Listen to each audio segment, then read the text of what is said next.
all know it has to be voted on by the people when we ever deal with tax issues. And let me explain a little bit about tangible personal property. We're all aware of real property. Real property is buildings that are attached to the land, and that is taxed at the local government level. They do valuations and millage rates, and you're charged a tax on an annual basis for that. And that funds the state government, the local governments, that funds local governments. Tangible personal property, though, is a different entity in itself. It's personal property. That is like furniture. That is like computer equipment. That is things that you can actually pick up and move from one location to the other. And when people buy tangible personal property at the store where they buy it, they pay sales tax on it originally. So it already has a sales tax component on it. So then local governments assess the value of this tangible personal property, and this tangible personal property, define what it is. It's equipment, it's computers, it's furniture. In the case of maybe a hair salon, it could be hair dryers, curling irons, the stools that the technicians sit on, and the chairs that the clients sit on. These things are tangible personal property, and on an annual basis, they are assessed, and these small businesses pay tax on that in the same way you would pay a tax on your house at a local community. Well, currently, there is an exemption. So if you own or have valued tangible personal property at $7,500 or less, there's no tax on it. And what this measure does is it raises that exemption from $7,500 to $20,000.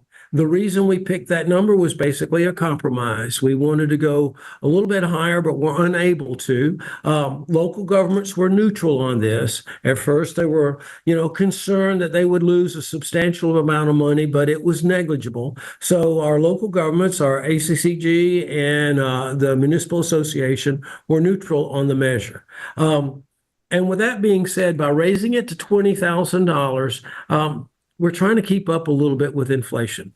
We've all been hurt tremendously by inflation these last few years. And so the equipment that people have in small businesses, whether that be an accountant, as I said earlier, a hair salon, a barber shop, all this costs a lot more today than it did, 5 years ago. Many times double or even triple. And so with that being said, we felt that by going to $7,500 to $20,000, that would give some relief to small business. And as chairman of small business, I felt that that was my responsibility and duty. And I was happy to move forward with this measure. And I encourage all the citizens in the state to, give our small business owners a little bit of a break. They are the backbone of our economy. They hire the most people. They are the most innovative. They are the hardest working. And you'll find that many small businesses, that becomes a way of life. It's not just a career. So with that being said, I ask you all to vote for House Bill 808 as the measure on the ballot. And I'll be happy to answer any questions if there are any. And Chairman Cheokas talked about the third ballot measure, and if an exemption is increased and the tax bill decreases, and there are two other tax measures on the ballot statewide. The first is House Resolution 1022. That is the statewide homestead exemption. That was sponsored by Chair Lady Beth Camp of Middle Georgia, as well as Ways and Means Chair Shaw Blackman of Warner Robins. And in the Senate, Finance Chairman Senator Huffstetler worked on it. What this does is it says your purchase price ought to be the guidestone for your home taxation, not some artificial value. And so you take the purchase price of your home in a fair market value sale, and you limit the increases to inflation to a small percentage of 3% or less if the market value is not going up that fast. I put a video up on Matt Reeves for House Facebook page of Chairman Shaw Blackman explaining it, but here's the way it works. If your house is worth $200,000, which is about half as much as a townhouse sells for in my area these days, unfortunately, if your house is worth $200,000 and you get a 20% increase on your tax value, that would be $240,000.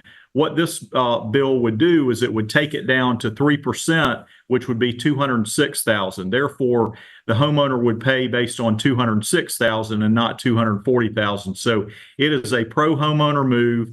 As Chairman Cheokas may have mentioned, the locals can opt out of it. The local governments did have a say in the bill.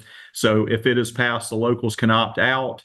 Additionally, locals can implement a sales tax if they are below the state maximum on sales taxes that would raise funds for the purpose of defraying and decreasing property taxes. Therefore, the sales tax could fund local government rather than property tax so that homeowners are not taxed out of their homes. That is the first measure on the ballot, the statewide homestead referendum. And then the second measure on the ballot, that is the statewide tax court. And I see that Leanna Brown with the Metro Atlanta Chamber is here on the Zoom. I would commend the work they did. That was sponsored by Chairman Chuck Martin of Alpharetta, former mayor of Alpharetta, and I might add, as a Georgia Bulldog fan, he was on the 1980 National Championship Georgia Bulldog team, and he implemented this tax court because he represents Fulton County. And right now, there is an administrative agency, the tax tribunal, where if taxpayers want to have their day in court, if they disagree with the government, they go to this tax tribunal that is part of the Department of Revenue and the Office of State Administrative Hearings, and it is not a full-fledged court.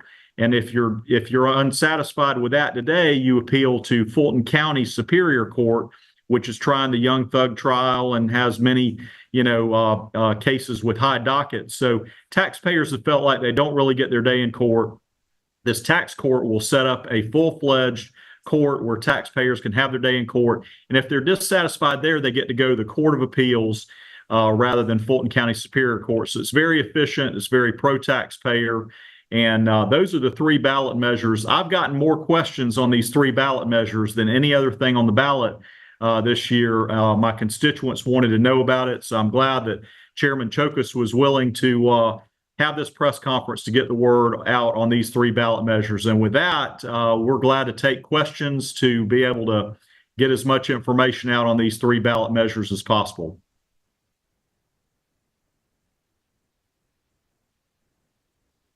Any questions?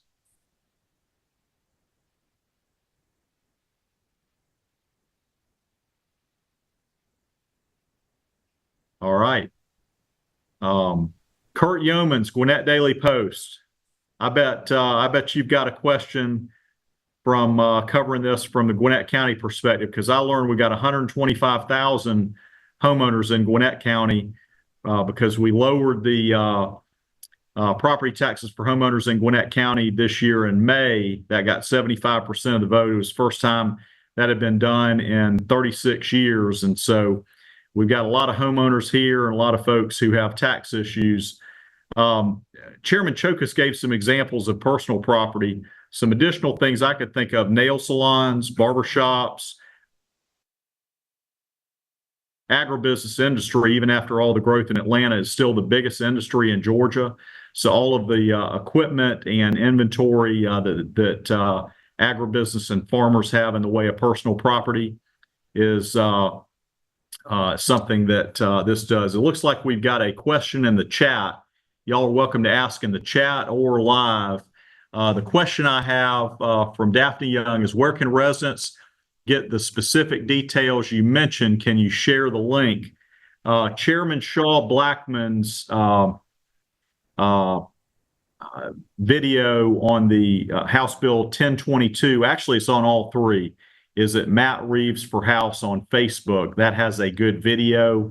It's a very short, probably 5-minute video from the House Ways and Means Chairman Shaw Blackman. I believe Representative Bethany Ballard from Houston County also has that posted on her social media. And I know the Speaker's office, the Majority Whip team, they have been compiling this. I've got a good graphic that I'd be glad to send anybody. I've got it, and I can text it or email it. My text is 404-319-0245. Again, 404-319-0245. Text me, and I will send you that graphic that summarizes these three ballot measures succinctly. And I'd be glad to get more detailed information to anybody who's got it. Kurt Yeomans of Gwinnett Daily Post asked, how has this been working out where it's been done in Gwinnett? And how are you looking at translating that to a statewide scale? Kurt, good question. We have a version of this in Gwinnett on the county portion of the tax bill, which is about maybe approximately a third of your tax bill. About 2/3 of your bill in Gwinnett, it goes to schools. So about a third of your tax bill is the county tax bill. The county implemented the value offset exemption about 20 years ago, and the value offset exemption is very similar to the statewide homestead exemption that is on the ballot. And what it does is it heavily weights your purchase price, and therefore you don't have a large increase on your tax bill until you sell the home. It is tied to your purchase price. It is very pro-homeowner. Another question, let's see. Okay, we don't have any more questions in the chat, and so I would open it up to anybody. Just unmute yourself and feel free to ask any questions to Small Business Chairman Cheokas or me on these tax questions. And Chairman Cheokas and I spoke with law enforcement at lunch at the Greek restaurant here in Gwinnett County, and so he's worked a lot on law enforcement compensation and other issues. So while we're on here, we're glad to address any law enforcement questions you have, because that's something he's worked a lot on as a member of the House Judiciary and House Judiciary Non-Civil Committee. I'm proud to have done so also. Well, I'm glad, Matt, that you brought that up, because our law enforcement are the unsung heroes of our communities, and that they really are the backbone. They protect us day in and day out. And I had the good fortune of chairing the Law Enforcement Compensation Committee 2 years ago. And we went around the state and talked with different law enforcement officials to find out what they thought would be a living wage for them, some of the difficulties they have in recruiting, and some of the difficulties they have in retaining talent.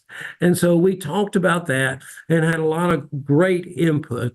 And we're trying at the legislative level, at the state level, to go ahead and address some of those issues. It was immediately well received, especially by Governor Brian Kemp, and we addressed our state law enforcement partners, our GBI, our natural resources, and of course our beloved state troopers. And we're able to get them some incremental increases in their pay. One of the continuing questions is they'd like for us to work on, and we have been working under Chairman John Carson, looking at a pension plan, a universal pension plan, not only for our state law enforcement stakeholders, but also for our locals, our county sheriffs and our police chiefs. They do a fantastic job. And unfortunately, their funding comes from the local communities. So we did not have a direct impact in that, but we were beating the drum on their behalf. And from what I've heard in the last 2 years, a lot of local communities have increased their spending in providing better wages for our law enforcement community at the local level. So we will still champion that. And then we're looking for ways for our young people to look at law enforcement as an opportunity for career. Our technical colleges have law enforcement academies, and I've been to several of those graduation ceremonies, and it's quite moving. And those young men and women are just eager to serve. You'll find that law enforcement officials, they're not doing this because they get paid well. They do not get paid well. They do this as a mission, as a way of giving back to their communities. And every one of them will say the same thing, that it's a strain on their families. Their families don't know how safe their loved ones will be and whether they'll come home at night or not. But they do it anyway.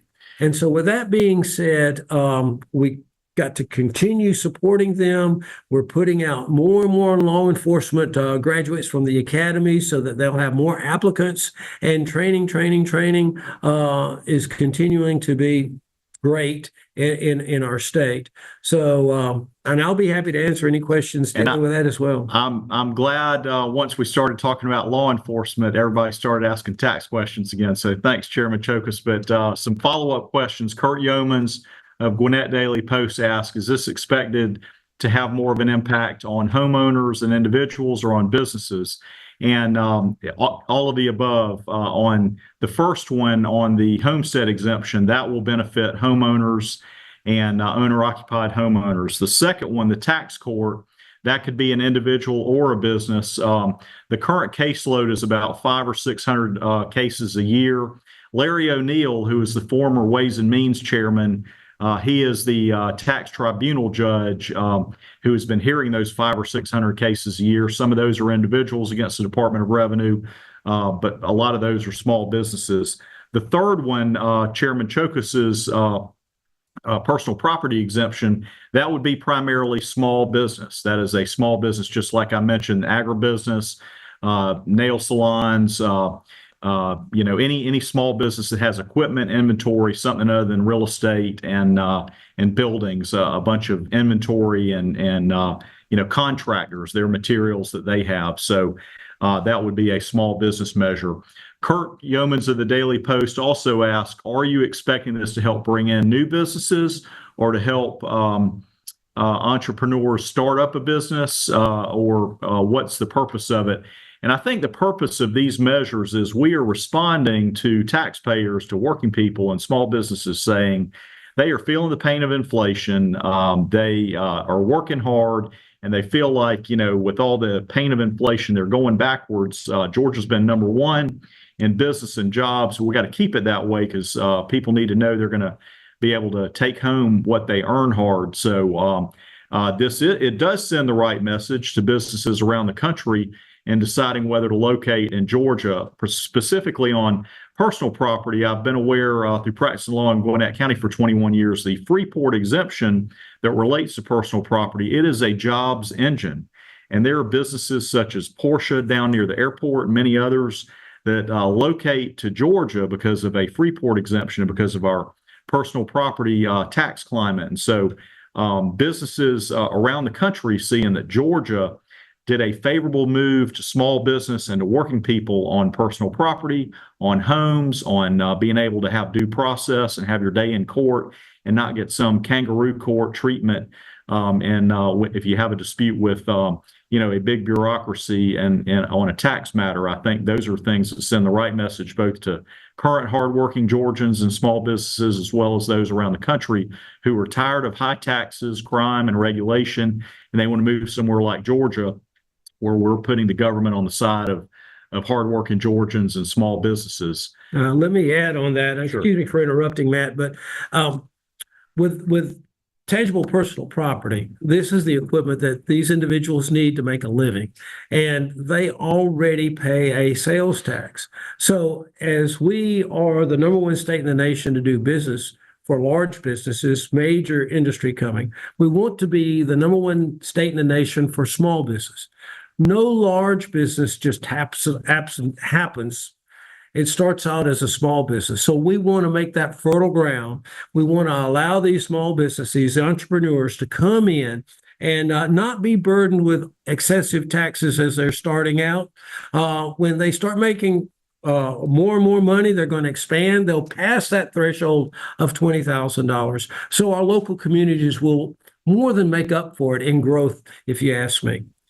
Todd DeFeo asks, on a somewhat similar note, have y'all done anything about fees for small businesses and occupational fees, particularly people working from home following COVID, something along those lines? Todd, I paraphrase that. Feel free to jump in if there's any other nuance to that question. Here's what we did on fees this term.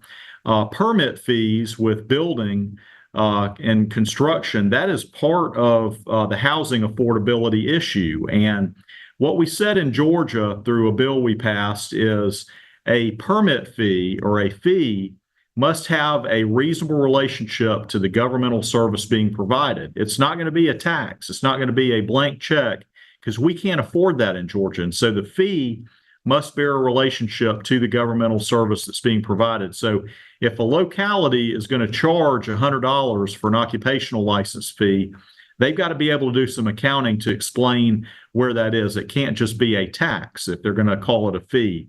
And so we did that to make sure that housing and other small business and needs are affordable. So that's one thing we've done. I would say the local licensing, that is often at the local level. But we did take a move to say on permit fees and things like that, don't overcharge taxpayers. Don't make it, don't add to the pain of inflation by doing that. Another question, let's see. Chairman Rick Jaspers had a bill looking at capping such fees, and that's kind of a leading question. Yes, Chairman Jaspers and other leaders in the House are really aggressively going after fees, and certainly I think that's something that Chairman Cheokas and I are always on the lookout for. Don't overcharge Georgians. Be modest with the government, and let's pay for let's do a few things and do them well, and leave the rest of the money to working people. I see Subcommittee Chair Sue Hong and Governor's Floor Leader Sue Hong is on. I'd acknowledge that she helped out with that Gwinnett County tax cut, again, the first one in 36 years. We worked with all 21 House members in Gwinnett, as well as the school system, in getting that achieved. And in addition to doubling the homestead exemption, that Gwinnett County move, we gave additional tax relief to teachers, to hospital employees, to law enforcement personnel, and active duty military personnel. And that was a bipartisan move. We call them public service employees. Those are the kind of people you want living in your community. We've got shortages in many of those important jobs, and we wanted them to be able to know that Gwinnett County and state government are on their side in achieving the American dream of homeownership. Gwinnett County has the biggest school system in the state, and we worked with our school system to give this homeownership move because they want to have long-term homeowners, because they're the ones who volunteer in the classroom and are long-term teachers. And if you get sick, they're the ones who care for you at the hospital. We had 8,000 active duty military personnel in Gwinnett County, even despite the fact we don't have a military base here. We found a bright Georgia Tech student helped me look that up when there were some questions about the statistics.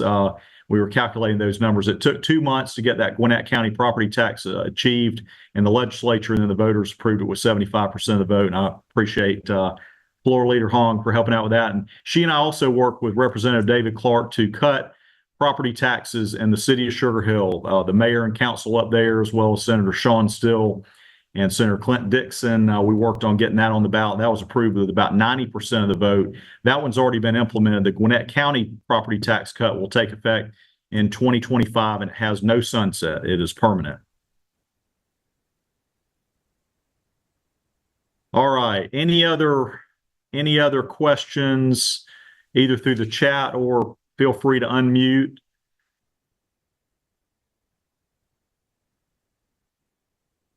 All right. Any other questions?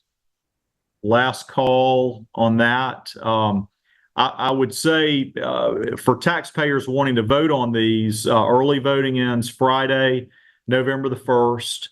And in Gwinnett County, we have both Saturday and Sunday voting this weekend from 7 a.m. to 7 p.m. at George Pierce Park, Shorty Howe Park, Pinckneyville Park, and many other early voting locations. Of course, Election Day, Tuesday, November the 5th, 7 a.m. to 7 p.m. at your assigned voting precinct. We have another question. Could we share the video? Yes, please. I gave you the text. Feel free to email at matt.reeves@house.ga.gov. I believe we do have a recording that we will be able to share for those of you who missed the first part of the press conference. All right. Any other questions? Floor Leader Sue Hong, since you're on, can you think of any other tax measures? I guess you were there at Governor Kemp's announcement and was proud the governor made another move on income taxes, but can you think of anything additional that we worked on this term that might be on the ballot or on the horizon? No, you've covered every single thing of it and did a very good job. Obviously, we did the tax relief. The governor announced that, so we'll be voting on that. And I think going forward, we'll be doing more tax income cuts, the rate cuts. And so I know that we'll be working on that in our future session. But good job. Thank you. All right. Any other questions, either live or on the chat? See if anybody texted. All right. Well, listen, I really appreciate members of the media tuning in. I see Leanna Brown with Metro Atlanta Chambers on there. Would like to thank the Metro Atlanta Chamber and Leanna Brown working on the tax court and other pro-taxpayer measures. And we thank you for your time today. And I'm welcome to ask any follow-up questions that come to mind and follow up with this. Again, 404-319-0245. I'll get you that succinct graphic with the 3 ballot measures on there if you'd like that. Super. Thank you.